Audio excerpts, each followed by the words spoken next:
riding a bicycle, when you know how to balance, even if you don't take a bicycle for 10 years, you still can ride a bicycle. Same thing with me, I think.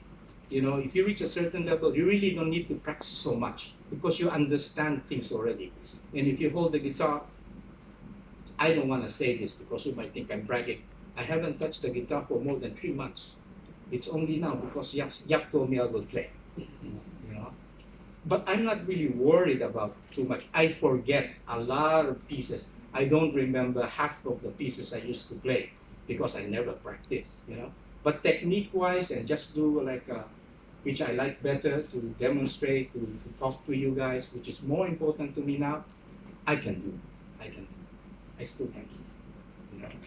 So yeah, that's how I became a flamenco guitar player. Going to Spain and mingling with the gypsies and some very good friends over there who are very good.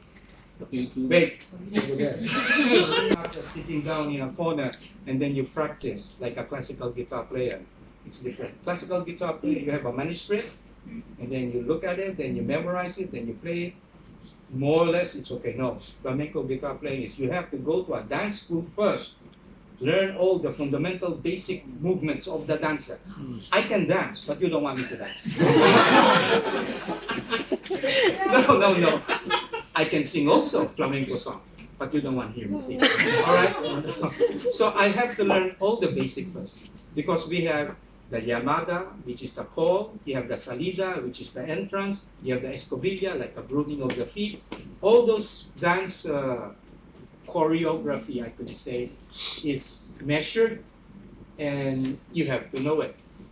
For example, I did a concert in Tokyo, I think 3 months ago or so, the last time I hold my guitar. I was expecting to accompany 2 dancers because they told me there will be 2 dancers. I said, no problem. When I reached over there, there were 7. and I said, oh, wow, these 7 dancers, how can I accompany them? I don't know them first time I see them. But because I know a little bit of the movement, well, I think I know enough because I studied more than 10 years accompanying dancers. And I had the dancers touring around before. So anyway, so even if you don't know who are dancing, if you know what they are dancing, you can accompany them. The problem was, there are many forms of dances.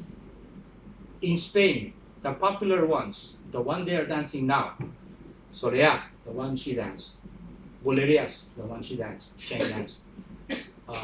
Rumba, Sevillanas, tangos. Those, no problem. Anytime, with my eyes closed. So I go to Japan. Oh, they dance the taranta. Oh, those are obsolete flamenco now.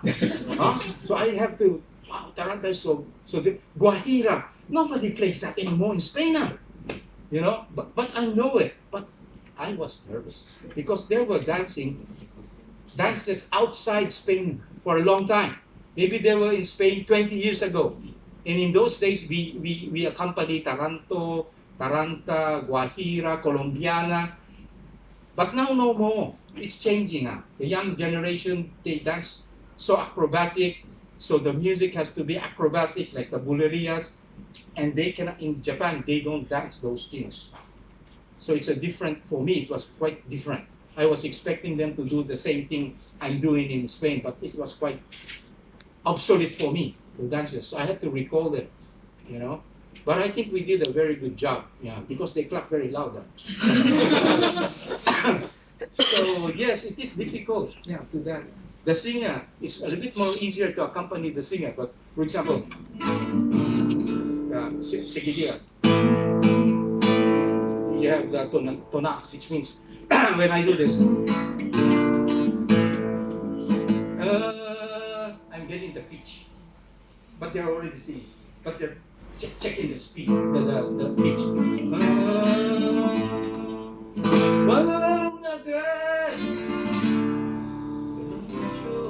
De la noche, arriba de la noche, ale, vamos. See, that's real flamenco style in Spain, you know. But if you go out to Spain, Japan, they don't sing Japanese flamenco. So you miss that, you know. They only do the dancing, which can be copied. But the singing with the Japanese singing, it becomes, you know. So that's not easy, yeah. That's how it is. And yes, I do more of guitar making. I teach how to make guitar and how to make ukulele. Right, the ukulele I do to encourage the young children to get into music because it's easy to play, and I want them to do or make their own instrument. So I teach them how to make ukulele, and then I teach them how to play.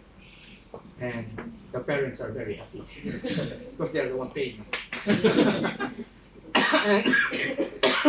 And guitar making, I have a school in Taiwan and also a school in the Philippines.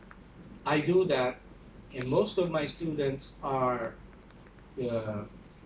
classical guitar teachers in the university and their students. I want to teach, or I want them to understand what their instrument is. Not just play it, but I want you to understand what is a guitar. You know, a guitar is an instrument. This is a guitar, but what is it? This is nothing but, if you have a string, you play like that, you cannot hear it. No sound. So, this body, this thing, you put the string, and then you play, you can hear the sound. That is a guitar. This is nothing but a body to amplify, to make the sound audible, louder. But at the same time, not only the guitar maker, not only make the sound louder, make it beautiful, the sound better than what the string can offer. You try to improve the quality of the sound. And at the same time, make it beautiful to look at. So people, you know, you're a guitar player, you'll be respected. If you have a guitar, this is crooked and this is not the same like this. That's an ugly instrument. So as a guitar maker, you want to present to the people the instrument you're playing is really respectable and nice to listen to. That's what a guitar is. It's different from a violin.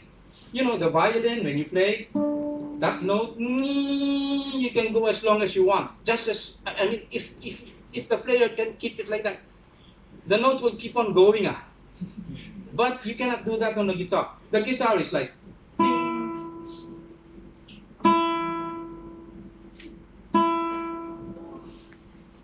they are different instruments. But it offers a different dimension. The violin has its own character. But if you're a guitar player, you're not a violin player, you should know, guitar players, you should know what a guitar is. For example,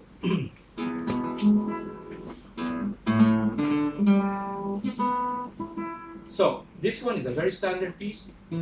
When you will play this like this,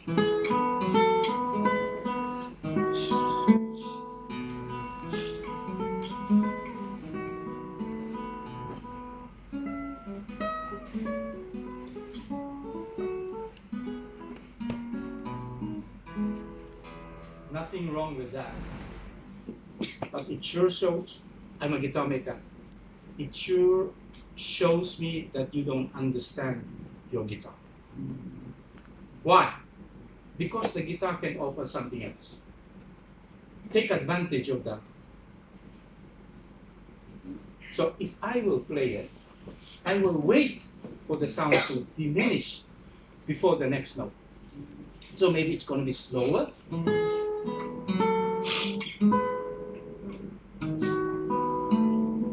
I'm listening to the going down of the sound.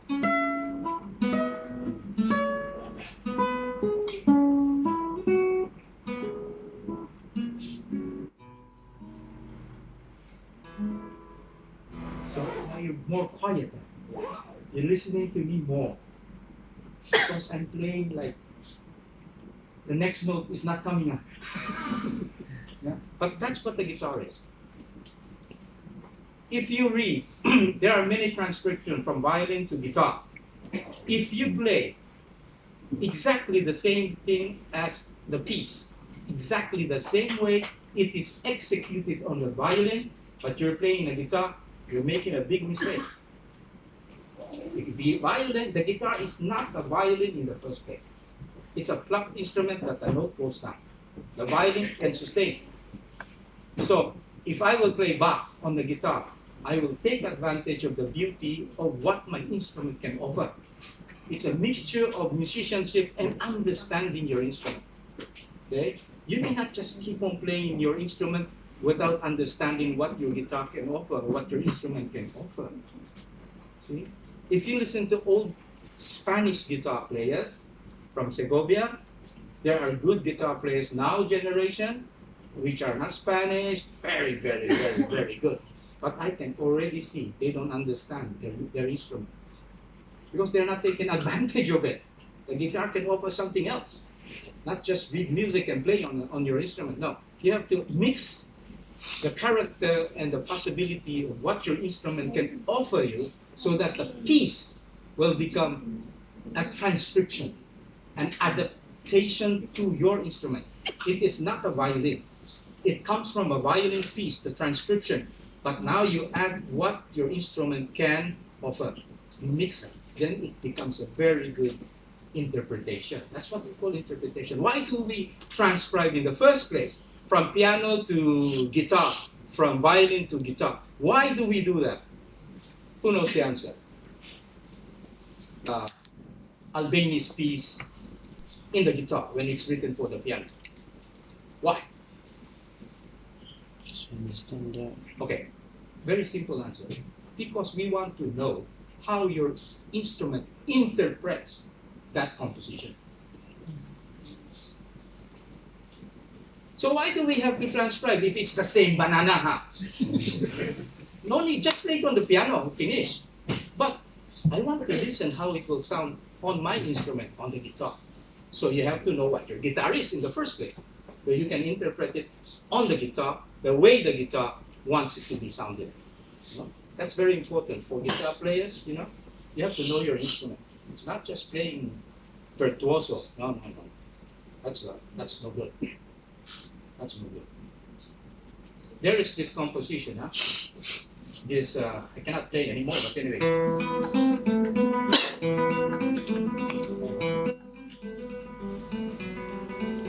Okay, this is many things, even in Spain. This piece is written for the guitar. It was written for the piano. This is a piano piece. Alright, written by Albeniz, written by Albeniz. And it was first played by Francisco Tárrega on the guitar. He is a blind guitar player in Madrid.